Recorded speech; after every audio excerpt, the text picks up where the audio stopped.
Millennium. We're on. Oh, well, Robbie really did catapult us into the 21st century. Denise and I will whiz you through this fantastic decade.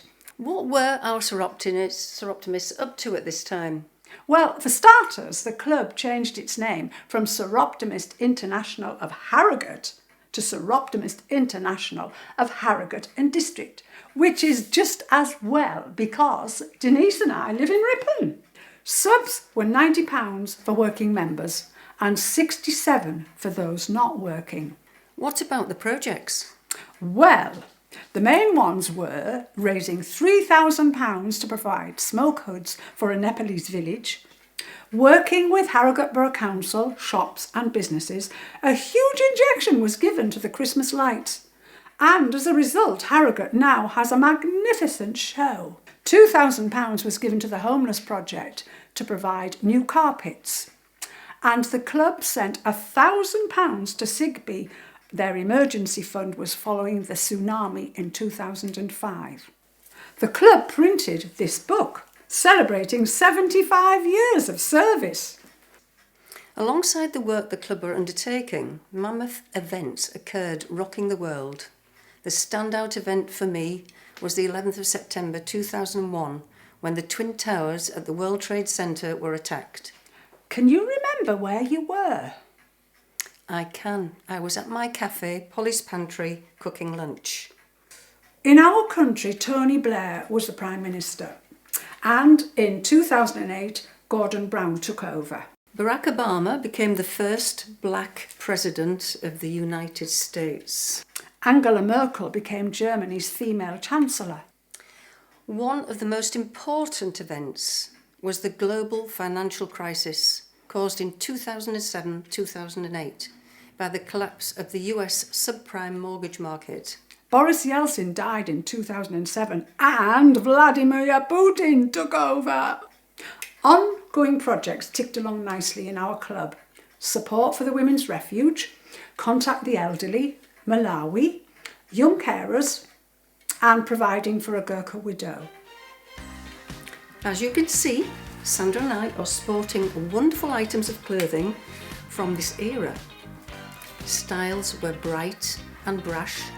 Flared skinny and bootleg jeans were all the rage.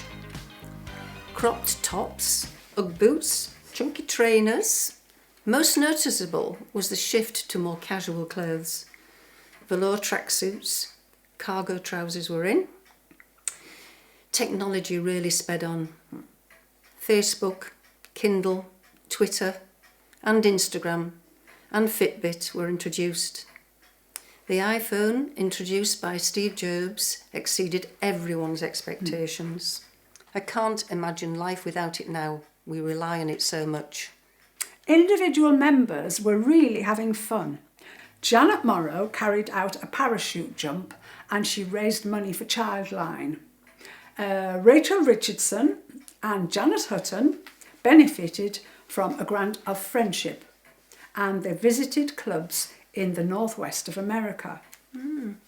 Jill Smith headed off to Luchon in France. What did the music scene look like? Well, Amy Winehouse and Beyoncé were popular artists. Rap was in, with artists like Jay-Z, Eminem, Britney Spears, Lady Gaga, Taylor Swift, Miley Cyrus were emerging as the world-class performers. What about sport? As swimmer, Michael Phelps at the Beijing Olympics created a record when he won 8 gold medals. Usain Bolt became the fastest man in history. 4 years after the Twin Towers disaster, London experienced its own carnage. On the 7th of July 2005, 56 people were killed and 784 injured in the London bombings. In 2007, the rebuilt Wembley Stadium was opened. But not everything in the football world was rosy. Oh no. In 2000, disaster hit the English team under Kevin Keegan, the manager. They didn't even make it out of the group stages. Oh no! Let's lift the tempo. In 2005, London was successful in bidding for the Olympics set for 2012. A high point to finish this magnificent decade. So, let's pass the baton on to Heather.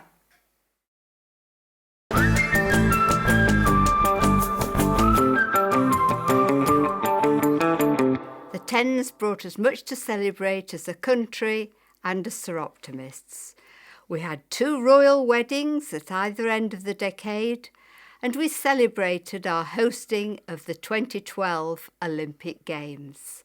And I received the baton from the noughties as we begin the tens. Who will ever forget Daniel Craig meeting the Queen as part of the James Bond sketch which opened the Games? As Soroptimists, we too celebrated with our annual charter dinners and the special 80th celebration in 2013, not counting all the fun that we had raising money with social events such as schwapping, sponsored walks, raffles, lunches, cream teas, quiz evenings and wine tasting. The tens were a decade when previously unknown health hazards reared their ugly heads.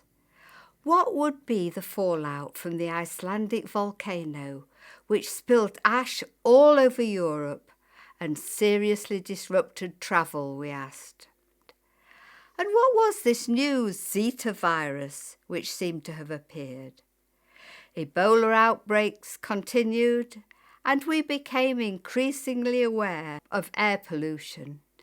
As Soroptimists, we concentrated our efforts on healthcare with a 2-year project on ovarian cancer, helping to increase awareness of this secretive disease by delivering information leaflets to surgeries and pharmacies and other places where people could expect to find information. Internationally, we focused on birthing in the Gambia, raising over £2,702 over a 2-year period in support of one of the United Nations targets for healthcare and education. As part of the education target, we raised money to support the education of 4 scholars, enabling them to attend a school in Blantyre in Malawi by buying books and uniforms. We supplied mosquito nets and sewing machines for women in the Gambia, and we helped our friendship link in Pretoria to establish a library. In December 2013, Africa featured heavily in the news with the death of Nelson Mandela. We looked back at his life and all that he'd achieved. Africa also featured heavily in Soroptimist's life. In 2016, we began a club project with a target of raising the money for 10 gardens over a 3-year period, each garden costing £300 for Meru in the eastern Kenya area. These gardens would help the women of the area to diversify and make better use of the land available to them. The garden, which showcased the project at the Harrogate Autumn Flower Show, was a step into the unknown for the club. But it raised much publicity and gained an award. In 2016, the UK made the momentous decision to leave the EU, and so began the protracted negotiations over Brexit, with all the risk that entailed. Our Merrow Garden project was a success. I won't comment on the success or otherwise of Brexit. Throughout the decade, the UK government was constantly under pressure to bring about a fairer, more equal society.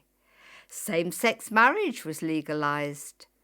There was a climate change agreement, and Malala Yousafzai was awarded the Nobel Peace Prize.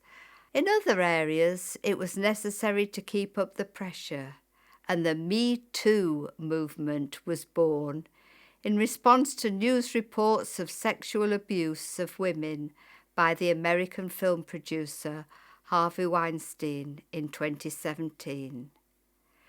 As Soroptimists, we continued to keep our eyes on the issues affecting young women and children, bringing our bookmarks out, warning them about the dangers of grooming, combating female genital mutilation, and being aware of evidence of forced marriage and slavery.